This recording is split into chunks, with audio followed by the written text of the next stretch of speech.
Assalamualaikum warahmatullahi wabarakatuh. Saya Martek Makarim dengan NIM 67042002013 akan menjelaskan tentang studi kasus mengenai kasus korupsi LPI, Lembaga Pembiayaan Ekspor Indonesia Bank Mandiri.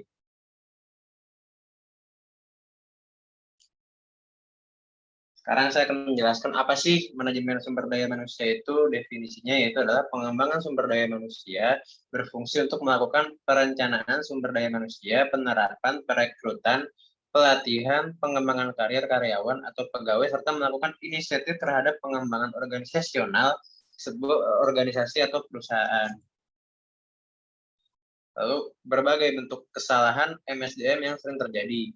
Yang pertama, tidak jelasnya informasi mengenai data karyawan, menganggap remeh pelatihan SDM, pemberian job description yang tidak lengkap, kebijakan SDM yang kurang memadai, menilai karyawan secara subjektif, dan melakukan PHK secara sembarangan.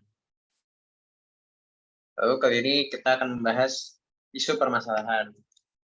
Pembahasan. Kejagung periksa pegawai Bank Mandiri terkait kasus korupsi LPI, Lembaga Pembiayaan Ekspor Indonesia. Kejaksaan Agung memeriksa 4 saksi terkait kasus dugaan korupsi penyelenggaraan pembiayaan ekspor nasional oleh LPI tahun 2013 sampai 2019 atas 7 tersangka. Lalu sebelumnya, Kejagung kembali menyita sejumlah aset milik tersangka inisial JD atas kasus dugaan tindak pidana korupsi pembiayaan ekspor nasional oleh LPI tahun 2013 sampai 2019.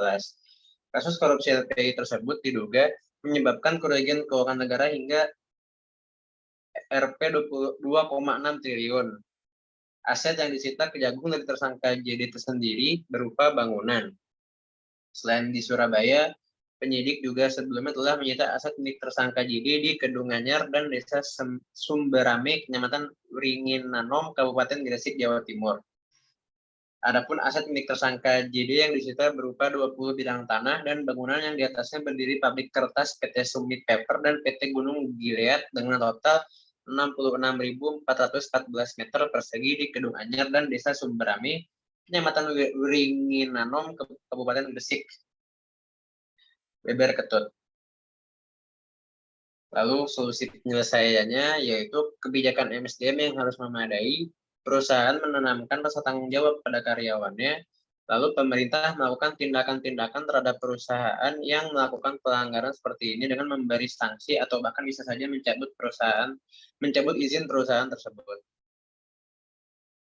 Kesimpulan, karyawan-karyawan seperti ini bisa saja membuat citra perusahaan menjadi buruk dan bisa saja membuat izin perusahaan itu dicabut oleh pemerintah.